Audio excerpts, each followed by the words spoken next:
잠깐 눈 감아 보시겠어요? 모두 다. 눈을 한번 감아 보시고, 눈을 감으셨으면 머릿속으로 노란색이라고 세 번을 외쳐보는 거예요. 노란색, 노란색, 노란색 이렇게 세 번을 외쳐보는 겁니다. 자, 시작. 자, 그리고 눈을 뜨세요. 자, 무슨 일이 벌어지셨나요? 네? 아무 일도 안 일어나셨어요? 노란색 찾으시는 거 아니에요? 이게 이제 구스도 후토시라는 일본의 작가가 있는데, 이 사람이 무의식을 지배하는 사람, 무의식에 지배당하는 사람이라는 책을 썼어요. 이 책에서 무의식의 힘에 대해서 설명을 하면서 제시한 실험입니다. 그래서 눈을 감고 머릿속으로 노란색을 세 번 말하고 눈을 뜨는 순간 대부분 자기도 모르게 노란색으로 된 무언가를 찾게 된다라는 거예요. 그리고 발견하게 된다라는 거죠. 그 저자는 이 실험을 통해서 무의식의 힘에 대해서 이야기를 하는 겁니다. 인간의 많은 행동이 거의 이 무의식에 의해서 결정이 되기 때문에 결국 이 무의식이라는 것을 잘 이해하고 우리가 우리의 삶에 잘 활용할 때 삶의 좋은 변화와 발전을 가지고 올 수 있다라고 주장을 한 책인데요. 우리가 아는 것처럼 이 무의식이라는 단어, 이게 지금 내가 모르는, 자신이 자신의 행위에 대하여 자각이 없는 상태를 말하는 거잖아요. 무의식. 정신 분석학에서도 이 인간의 정신적인 문제가 이 무의식과 굉장히 깊은 관련이 있다라고 봅니다. 그러니까 정신적인 문제에도 이 무의식이 깊은 연관이 있다라는 것은, 이 무의식은 앞에 그 구스도 히토시가 말한 것처럼 인간의 삶 속에서 결국 의식이 조절할 수 없는 강력한 힘을 발휘한다라는 거죠. 이 무의식이라는 것이. 그래서 심리학, 상담학, 정신분석학 이외에도 다양한 분야에서 이 무의식의 문제를 인간의 정신적인 문제와 결합해서 그 문제를 해결하기 위한 중요한 요건 중에 하나로 다루고 있습니다. 그러니까 인간이 변화하기 위해서는 이 무의식을 변화시켜야 된다라는 거예요. 이 과정을 뭐라고 하냐면 무의식의 의식화 과정이라고 합니다. 이 무의식, 우리가 의식하지 못하는 무의식을 의식화한다라는 말이에요. 그래서 무의식에 내재되어 있는 어떠한 문제를 발견하고 또 인지하고 그것으로 인해서 생기는 내 삶에 발휘되고 있는 그 힘, 능력, 그 문제들을 해결해 나가는 것, 이것이 무의식의 의식화라는 것입니다. 이게 어떤 사회적인 정신분석학의 입장에서도 중요하지만 사실 기독교 입장에서도 굉장히 중요한 부분입니다.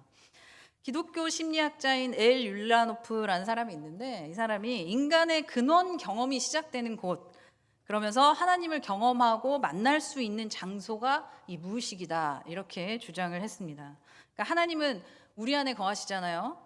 그렇죠? 그리고 우리로 하여금 날마다 새롭게 살도록 우리를 이끄십니다. 그런데 이렇게 우리 안에서 일하시고 계시는 그 하나님을 모든 순간 우리가 의식이 되어지나요? 그렇지 않잖아요. 그렇지만 분명한 사실이잖아요. 이러한 일들이 일어나는 곳이 우리의 무의식이라는 겁니다. 따라서 우리 기독교 입장에서도 이 무의식을 알고 탐구하는 것, 이게 우리의 어떠한 문제를 해결하는 것뿐만 아니라 우리 안에서 일하시고 계시는 하나님을 인지하고 또 만나고 우리를 향한 하나님의 그 소명을 발견하고 또 삶을 영위하는데 필수적인 역할을 한다라고 할 수 있겠습니다. 이제 오늘 본문, 읽은 본문에서 바로 이 관련된 일이 일어나요. 오늘 본문의 현장에서 오늘 읽은 본문에 베드로가 등장합니다. 베드로와 예수님의 아주 유명한 대화이잖아요. 예수님의 물음에 대한 베드로의 고백이면서 우리가 너무나도 익숙하게 잘 알고 있는 이야기입니다. 여러분, 베드로를 어떻게 생각하세요? 저는 베드로를 가장 좋아하는데, 예수님의 수제자였기 때문이기도 하지만 뭔가 다듬어지지 않은 듯한, 또 거칠기도 하고 도발적이기도 한 모습이 굉장히 예수님을 향한 그 순수하고 뜨거운 사랑을 가진 것처럼 보이잖아요. 실제로 그랬던 것 같고, 또 수제자였지만 한순간 실패하고 좌절하는 사건도 있었습니다. 그러니까 너무 인간적이면서 또 이렇게 말만 잘하고 그렇게 살지 못하는 그런 저하고 이렇게 비교가 되면서 꼭 저 같아서 저는 좋아하는 것 같아요. 나중에 아니라. 어쨌든 오늘 본문 속의 베드로를 우리가 조금 더 이해하기 위해서 우리가 지금 뒷부분을 읽었는데요. 그 앞부분 1절에서 14절까지의 내용을 잠깐 살펴볼 필요가 있습니다. 제가 설명을 드리자면 21장 이 전체 배경은 디베랴 호수입니다. 복음서가 쓰여졌던 당시에 이제 로마인들이 이곳을 황제 이름을 붙여서 디베랴라고 불렀어요. 디베랴 호수라고 불렀죠. 황제 이름이었습니다. 근데 우리가 잘 아는 갈릴리 호수를 말하는 거예요. 잘 아시는 것처럼 예수님이 제자들을 처음 만나고 또 이후에 실제로 예수님의 삶 가운데서 많은 사역을 했던 현장이었죠. 제자들은 예루살렘에서 이곳이 아니라 예루살렘에서 예수님의 죽으심을 보고 부활하신 예수님을 만났잖아요, 이전에. 그리고 그 후에 다시 이 갈릴리로 돌아온 거예요. 그리고 제자들 7명이 지금 디베랴 호수에, 갈릴리 호수에 모여 있는 겁니다. 제자들은 이전에 분명히 부활하신 예수님을 만났어요. 만났는데도 그런 부활하신 예수님을 만나고 그 이후에 부활의 증인으로서의 삶을 살고 있었느냐, 그것과는 약간 거리가 멀어 보여요. 지금 다시 그들이 처음 예수님을 만났던 그 장소로, 만나기 전에 살았던 그 장소로 다시 돌아와서 생활을 하고 있는 것처럼 보입니다. 우리가 이걸 좀 생각해 보면 이해가 될 것 같기도 해요. 예수님이 지금 계시지 않잖아요. 부활하시고 승천하신 이유니까. 계시지 않는 형편에서 지금 예수님의 제자들이 7명이 지금 머리를 맞대고 우리는 지금 그럼 예수님이 안 계시는 이 상황 속에서 어떻게 살아야 되느냐를 논했겠죠. 여전히 예수님이 안 계신 상황에서 가장 중요한, 그렇게 믿었던 리더, 우리를 도와주시고 다시 회복시키실 거라고, 이스라엘 민족을 회복시키실 거라고 믿었던 그 리더가 지금 사라진 상황에서 자신들의 인생의 방향을 잡는 건 쉽지 않았을 겁니다. 그래서 장래에 대한 어떤 염려와 근심이 밀려왔겠죠. 함께 모여있던 제자들 중에 이제 베드로가 이렇게 얘기하는 겁니다. 나는 물고기를 잡으러 가야겠다라고 얘기하는 거죠. 고민 끝에 이제 그 중에서도 지금까지 그랬던 것처럼 대장격이었을 베드로가 먼저 선택을 하는데 고기를 잡으러 가는 것이었다라는 거예요. 그러자 이제 나머지 제자들 모두가 함께 가겠다고 한 배에 올라탔습니다. 그리고 설마 했지만 새벽이 되기까지 고기가 한 마리도 잡히지 않았어요. 그렇게 이제 날이 새어갈 때쯤에 바닷가에 예수님이 나타나신 거죠. 4절을 보니까 제자들은 바닷가에 계신 그 예수님을 알아보지 못했습니다. 자신을 알아보지 못하는 제자들에게 예수님은 제자들이 많은 양의 고기를 잡을 수 있도록 도와주십니다. 근데 그때 가장 센스 있는 제자 누군가요? 요한이 3년 전의 사건을 기억했는지 모르겠지만 예수님을 알아봅니다. 그리고 베드로에게 알려주죠. 그러자 그물을 오른편에 던지라고 한 사람, 그 사람이 바로 예수님이었다라는 사실을 알게 된 베드로가 이제 그대로 바다에 뛰어들어 버립니다. 그리고 주님께 달려가죠. 그리고 그런 베드로 앞에 예수님이 준비해 놓으신 젖은 몸을 녹일 수 있는 숯불과 또 밤새도록 고기를 잡느라 허기졌을 그 배를 채워줄 생선과 떡이 있었던 것이죠. 여기까지가 이제 오늘 읽은 본문의 앞부분입니다. 14절까지의 내용이에요. 그리고 이제 오늘 본문이 이어지는 건데, 이제 고향에 돌아가서 물고기를 잡던 베드로에게 부활하신 예수님께서 오늘 본문에서 나타나셔서 물으시잖아요. 베드로야, 네가 나를 사랑하느냐? 이렇게 3번을 확인하시면서 베드로에게 내 양을 먹이라 라고 부탁하십니다. 이 21장의 내용은 예수님께서 베드로를 다시 부르셔서 자신의 사도로 삼으시는 아주 굉장히 중요한 사건이죠. 그런데 이 장면에서 2가지 질문이 생겨요. 베드로는 이전에 부활하신 예수님을 이미 만났습니다. 그러면 베드로는 예수님이 부활을 하셨는데도 불구하고 지금까지 예수님과 함께 하면서 받았던 그 사명을 포기하고 왜 고향에 돌아가서 물고기를 잡고 있었는가?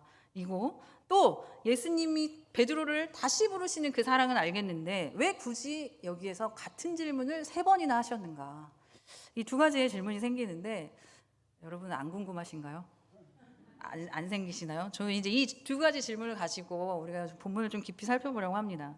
이 질문의 답을 찾기 위해서 18장에서 18장의 베드로를 좀 보기를 원하는데, 그 예수님을 부인하는 사건이에요. 유명한 그 사건과 병행해서 우리가 오늘 21장을 살펴볼 필요가 있을 것 같습니다. 18장의 내용, 그러니까 베드로가 예수님을 부인했던 그 사건이 일어났던 그 시간과 장소를 이제 같이 떠올리시면서 생각을 해보시면 되겠습니다. 오늘 본문의 사건의 시간이 오늘 본문을 보면 언제인가요? 4절과 12절에 보면 새벽 또는 이른 아침입니다. 18장에서 이전에 이제 18장에서 예수님이 신문을 받으셨을 때 예수님을 부인한 사건의 시간적 배경, 그 배경 역시 새벽, 이른 아침이었습니다. 그리고 오늘 본문의 장소에 뭐가 있나요? 모닥불이 있습니다. 모닥불 주변이죠. 18장에서의 장소, 18장 18절을 보면 이렇게 기록합니다. 그때가 추운 고로 종과 아랫사람들이 불을 피우고 서서 쬐니 베드로도 함께 서서 쬐더라. 역시 모닥불 주변입니다. 그리고 잘 아시는 것처럼 이곳에서 베드로가 예수님을 3번 부인하잖아요. 오늘 본문에서 예수님은 베드로를 향해서 네가 나를 사랑하느냐 3번 물으십니다. 이렇게 두 사건이 거의 일치하잖아요. 일치하고 있습니다. 이게 단순한 우연일까? 18장 베드로의 부인의 사건의 시간과 공간은 우연한 장소와 시간일 수 있을 것도 같아요. 그렇지만 적어도 오늘 이 본문의 21장에 나타난 시간과 공간은 예수님에 의해서 창조된 시간과 공간이라는 것이 확실합니다. 왜냐하면 예수님이 만들어내신 이 시간과 공간, 그리고 3번의 질문이 다른 누군가에게는 그냥 대수롭지 않게 넘어갈 수 있는 그런 상황과 여건, 조건일 수 있겠지만 단 한 사람 베드로에게는 그렇지 않았을 것이 우린 너무나도 잘 알 수 있죠. 너무나도 그건 확실합니다. 예수님은 바로 여기서 바로 이때 모든 것을 이용하셔서 의도적으로 베드로를 지배하고 있는 그 무의식, 컴플렉스를 건들고 계시는 겁니다. 그러면 베드로의 무의식, 컴플렉스는 뭐였겠는가? 성경에 우리가 등장하는 베드로를 생각해 보면 예수님의 부활 이전과 예수님의 부활 이후의 베드로는 그 모습이 확연히 달라집니다. 예수님의 부활 전까지의 베드로는 예수님의 제자들의 이야기에서 거의 중심에 등장합니다. 요한복음에서 제자들이 처음 등장하는 장면 1장 35절에서 베드로가 등장하는데요. 세례 요한이 두 제자에게 예수님을 하나님의 어린 양으로 소개하고 이어서 두 제자 중에 한 명인 안드레가 가서 자신의 형제인 베드로에게 예수님을 소개하게 됩니다. 그리고 여기에서 예수님께서 베드로에게 게바라는 이름을 주시죠. 13장에 예수님께서 이제 최후를 준비하시고 제자들과 함께 세족을 거행하시는 장면에서 여기에서도 베드로는 특별한 사건으로 등장해요. 예수님이 발을 씻겨주실 때 그걸 거부하는 게 베드로입니다. 그리고 예수님은 그 거부하는 베드로를 통해서 이 세족의 의미에 대해 제자들에게 자세하게 설명해 주시죠. 또 18장에서 베드로는 이제 유다의 배신으로 예수님이 잡히게 된 그 위기의 상황에서 어떻게 하나요? 칼을 꺼내 들어서 대제사장의 종의 귀를 베어버립니다. 그리고 이어서 베드로는 대제사장의 뜰까지 따라 들어갔다가 예수님을 3번 부인하게 되는 것이죠. 그러니까 대부분의 이야기에서 베드로가 사건의 전면에 등장하고 또 앞에서 질문하고 있는 모습들을 우리가 볼 수 있어요. 요한복음의 저자는 마치 성경 본문이 전하고자 하는 어떤 의도나 의미를 전달하는 통로로 베드로를 사용하고 있는 게 아닌가 싶을 정도로 그렇게 베드로를 전면에 등장시킵니다. 성경을 읽는 우리 역시 그렇잖아요. 성경 어디에도 베드로가 수제자였다라는 표현이 등장하지 않아요. 그럼에도 불구하고 그런 인식을 우리는 갖고 있죠. 갖게 될 만큼 베드로의 모습이 언제나 주도적이고 적극적이었기 때문에 그렇습니다. 그런데 신기하게 이런 베드로가 예수님의 부활 이후에 그렇게 주도적으로 드러나지 않는다는 거예요. 요한복음에서 예수님의 빈 무덤, 예수님 돌아가시고 빈 무덤을 처음 확인한 사람은 예수님의 수제자였던 베드로가 아니었고 막달라 마리아였습니다. 부활을 처음 목격한 것도 다른 마리아였죠. 이후에 다락방에서 예수님의 부활한 모습에 관한 그 이야기의 중심에 등장하는 제자도 베드로가 아닙니다. 도마였습니다. 오늘 본문 사건에 등장하기 전까지 베드로의 모습은 그 전처럼 예수님이 돌아가시기 전처럼 이렇게 확연하게 드러나지 않아요. 이상하죠? 그러면 도대체 이 사이에 베드로에게 어떤 심리적인 변화들이 일어났는가? 누가복음 5장에 등장하는 베드로는 예수님으로부터 이제 제자로 부름을 받고 예수님을 주로 고백하고 자신의 모든 것을 버리고 예수님을 따른 자였잖아요. 또 예수님의 부활을 직접 목격한 제자 중에 하나였습니다. 우리가 생각해 보면 우리가 직접 예수님의 부활을 목격했다고 한번 생각해 보세요. 상상도 할 수 없는 사건이긴 하잖아요. 이런 부활 엄청난 사건을 봤습니다. 그 자체로 엄청난 능력과 파급력이 있는 사건이잖아요. 그렇기 때문에 비록 예수님의 죽으심을 보고 자기의 실수로 좌절을 했다 하더라도 그 사건을 봤다면, 그 엄청난 정말로 예수님이 정말로 살아나셨던 사건을 봤다면 일어나서 새 힘을 얻고 다시 제자의 직분으로 돌아가서 힘있게 살 어떤 충분한 사건이지 않았을까요? 베드로를 그렇게 그 좌절감에서 극복하도록 하고도 남을 만한 사건이었을 텐데 도대체 무엇이 예수님의 제자의 자리로 베드로를 돌아오지 못하게 만들었을까요? 베드로가 더 이상 이제 예수님을 믿지 않아서 그랬을까요? 아니면 예수님이 없다는 그 현실로 인한 깊은 시리에서 도대체 빠져나올 수가 없었던 것일까요? 우리가 요한복음 본문 속에서 그 이유를 찾는다면 자연스럽게 우리는 다시 베드로가 예수님을 부인하는 그 장면으로 돌아가게 됩니다. 자신이 예수님을 부인한 사건, 그것도 3번이나 부인한 사건은 베드로의 인생에 있어서 엄청난 충격의 사건이었을 겁니다. 베드로 자신을 움츠러들게 하고도 남을 만한 사건이었을 겁니다. 왜냐하면 복음서 전체를 통해서 보여지는 베드로 자신이 예수님을 하게 될 거라는 것을 생각조차 못했을 거예요. 요한복음 13장 37절에 보면 이렇게 이야기하죠. 내가 가는 곳에 네가 지금은 따라올 수 없으나 후에는 따라오리라 라고 예수님 말씀하세요. 그랬더니 베드로가 아주 자신 있게 비장하게 이야기합니다. 주님, 내가 지금 어찌 따라갈 수 없나이까? 주를 위하여 내 목숨을 버리겠습니다 라고 고백합니다. 이 베드로의 고백은 베드로가 진짜로 정말로 그런 사람이었다 라는 것을 의미하지는 않는다 하더라도 우리로 하여금 최소한 베드로는 자신이 진짜 그렇게 스스로를 믿고 있었다라는 것을 우리가 짐작할 수 있죠. 자신은 정말 그런 자신이라고 믿고 있었던 거예요. 그런데 이 베드로의 고백을 예수님은 단번에 부정하시는 겁니다. 네가 나를 위하여 목숨을 버리겠느냐? 내가 진실로 진실로 너에게 이르노니 닭 울기 전에 네가 3번 나를 부인하리라 라고 여기서 말씀하세요. 예수님의 이 부정에 대해서 베드로가 어떻게 반응했는지 본문에 자세히 나오지는 않습니다. 그러나 우리가 짐작할 수 있는 것은 베드로의 성정상 쉽게 동의하지 않았을 거예요. 너가 나 3번 부인할 거야 라고 말했을 때 내가 그럴 수 있겠구나 이렇게 반응하지는 않았을 거라는 거예요. 하지만 결국 어떻게 된 것이 됐어요? 베드로는 예수님을 부인합니다. 예수님의 이 예언은 결국 이루어졌고 베드로는 이제 이 스스로에 대한 확신 그게 완전히 부서져 버렸습니다. 이 3번 부인에 관한 예언이 이루어진 것은 베드로에게 그동안 가지고 있던 자신에게 확신해왔던 그 확신 그것이 완전히 부정되어 버린 사건이었을 겁니다. 자신이 상상조차 하지 못했던 자신의 모습을 대면하고 자신에 대해 굉장히 큰 상실감, 좌절감을 느끼게 됐을 겁니다. 혹 여러분은 이런 경험들 없으세요?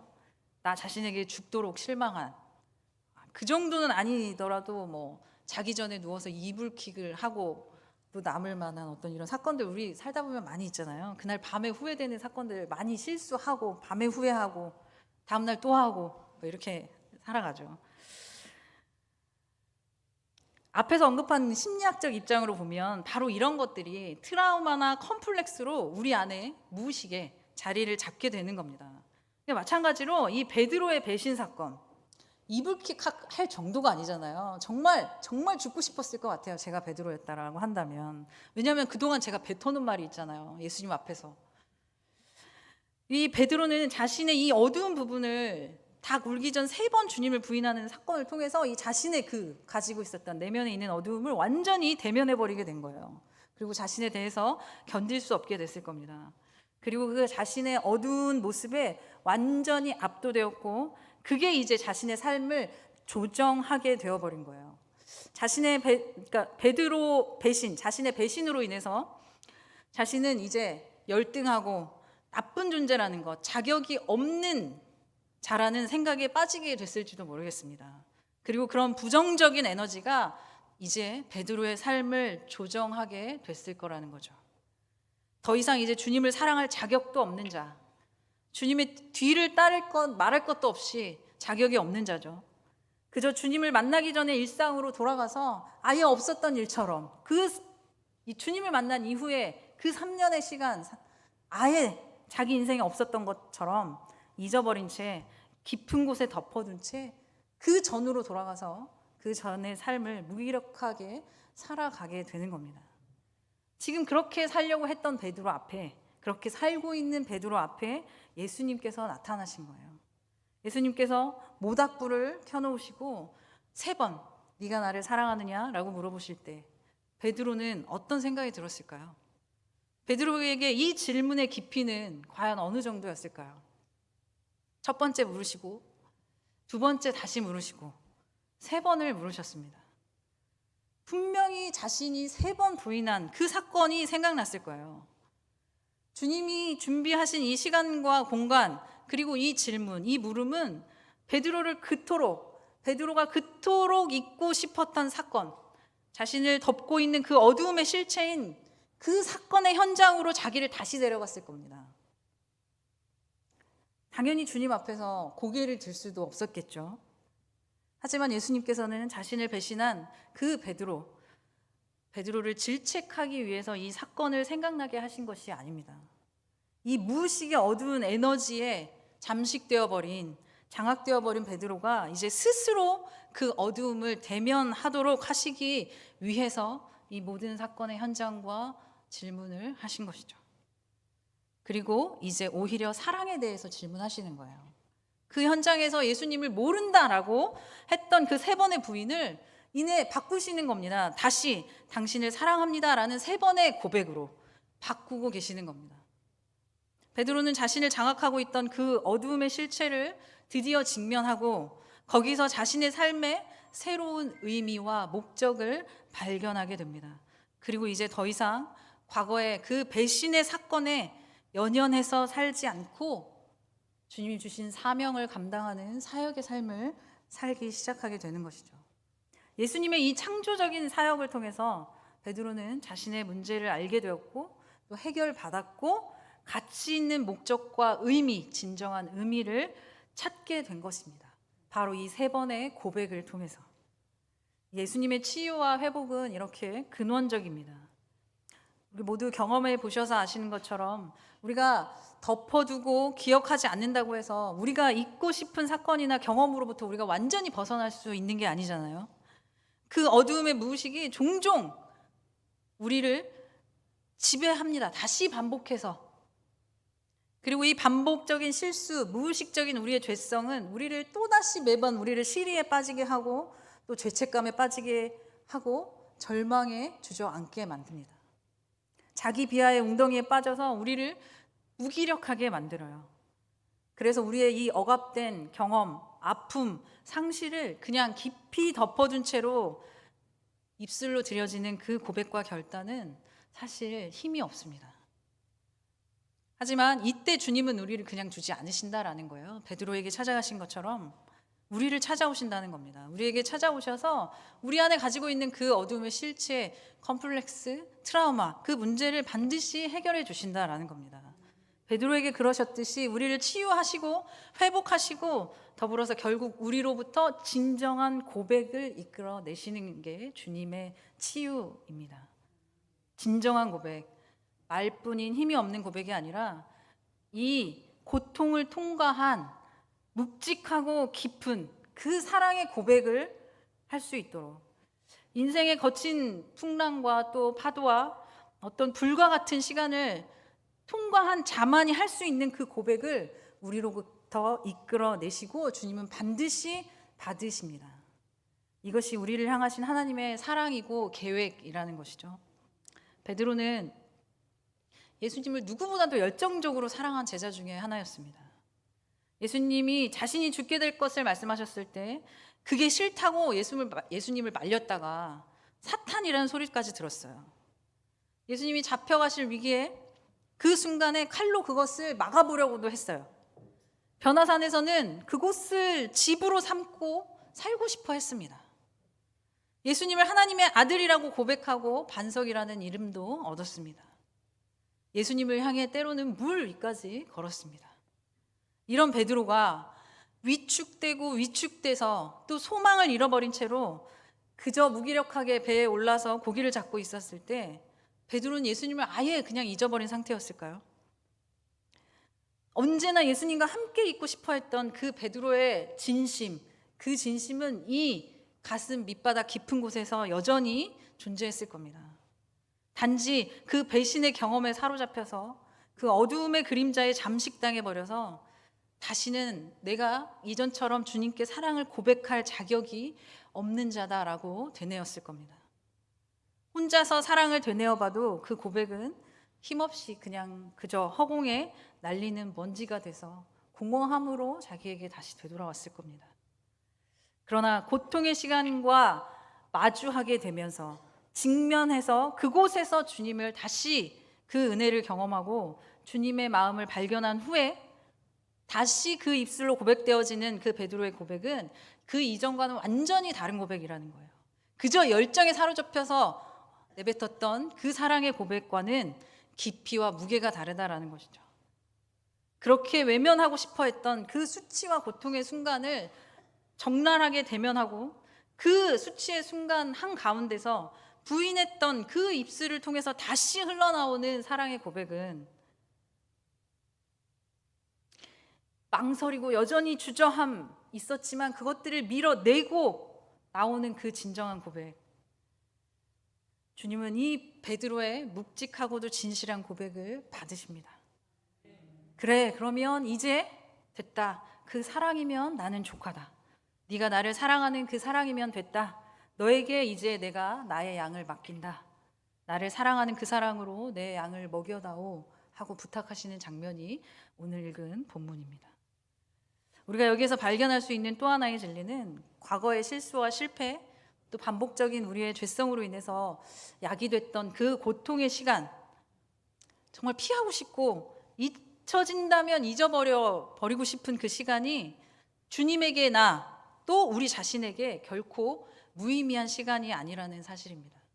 우리의 모든 과거, 특별히 고통스러운 경험을 껴안고 산다라는 것, 그 과거를 붙들고 산다라는 건 현명한 일은 아닙니다, 분명히. 그러나 그것이 그냥 잊고 버려야 마땅한 그것만은 또 아니라는 거예요. 주님의 역사가 바로 그것에서 시작되기 때문입니다.